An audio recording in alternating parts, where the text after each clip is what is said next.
Hi, my name is Sydney. With changing words in the autism community and different preferences of labeling and identity, my official diagnosis at the age of 6 was Asperger syndrome.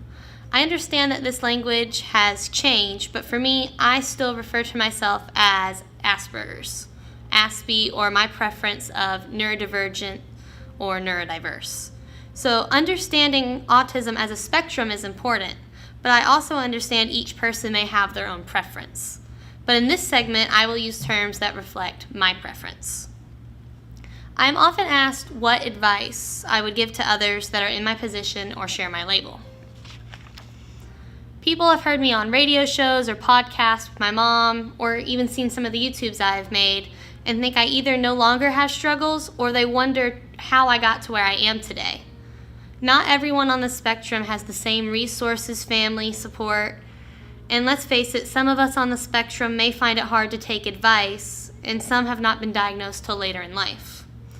Part of what has contributed to where I am today is an early diagnosis and intervention, having supportive parents who advocated for me in school, in our church and our community, having access to resources and therapeutic services. And it also took me a while to accept my label and what it meant to me.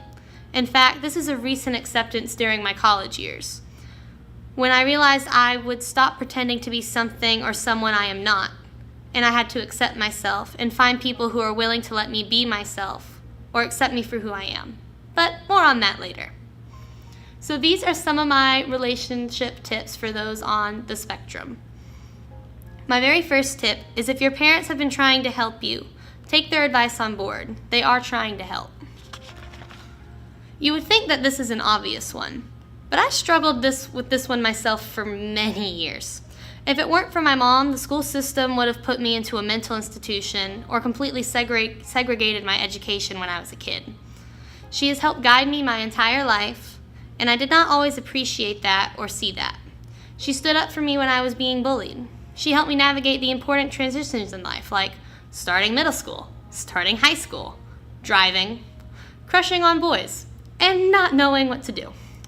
Dual enrollment, college, friends, and so much more. Guys, Mama does know best, most of the time. I am blessed to have a great mom who supports me, and I know that is not the case for everyone. But your parents can be a great resource for you.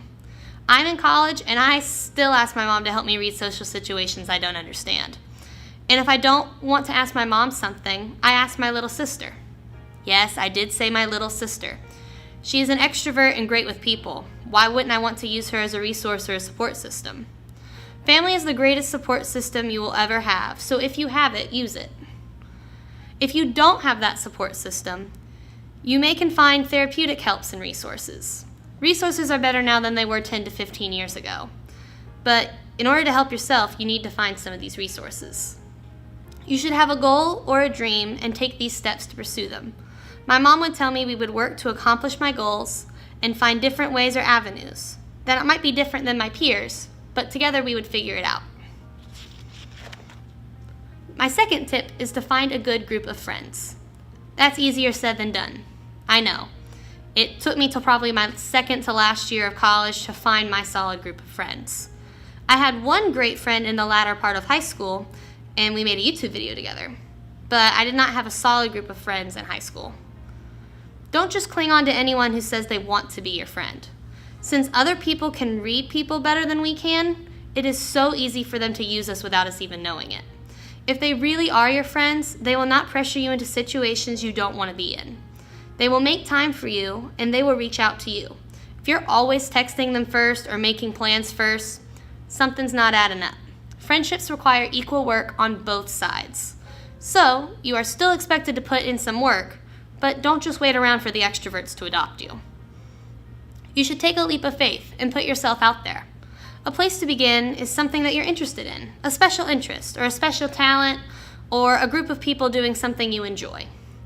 Once you find them, these friends will be a great support system. You may not find them for a while, but never stop looking, or you'll never find them. Now, sometimes I hear people saying they all have their friends online in their online groups. Well, this is okay. It's good to have a group of people, but online does not provide a place to practice these conversations with people. in real time and about other things of interest. You need to be around people in person to practice what people call social skills, or in the business world, they say soft skills or people skills. These will be helpful later to you in life to help you achieve your goals. The third tip is don't care what other people think. Now, this may seem to contradict what I just said about learning people skills or social skills, but what I mean is don't let others put you down or accept the negative things that others say about you and try to tell you that you're something that you're not. Like it or not, to get into groups, to get a job, and be promoted, people skills are necessary. This is not about trying to be normal or being neurotypicalized. This is about learning a skill where there is a challenge or deficit. I used to get mad at my mom when she was trying to help me, telling her that she was trying to change me or make me into someone that I wasn't. But that wasn't the truth. She was trying to help me achieve my goals and navigate a neurotypical world to better get where I needed to be. So, back to not caring what other people think. The right people who are meant to be in your life will love you for who you are. You have nothing to be ashamed of. If someone doesn't like you for who you are, then that's a problem for them, not for you. Stop stressing out about how others perceive you. No matter what facade you portray, our neurotypical peers can see right through us, even if they don't say anything. It's not like we're great at hiding it.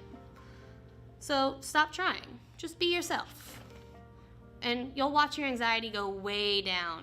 You are more than your label, and don't let anyone else tell you otherwise. Tip number 4 is to tell your friends about your label. This also includes to tell them about your preference of your label or your identity, and to be open to a conversation about it. So let me clarify this for my fellow Aspie thinkers. Don't just walk up and introduce yourself to a random stranger as an Aspie. It's not how that works. Bring it up naturally in a conversation. For example, I was once discussing things with a friend that made us anxious. He mentioned the cause of his anxiety was too many tests. I mentioned mine was a side effect of Asperger's. We had a polite and educational discussion about it, and he hasn't thought twice about it since. If you make a big deal about your label, so will others. Mention it as a part of you, but not a definition of you. It also helps to build a friendship with your friends if they have a better understanding of why you behave the way you do.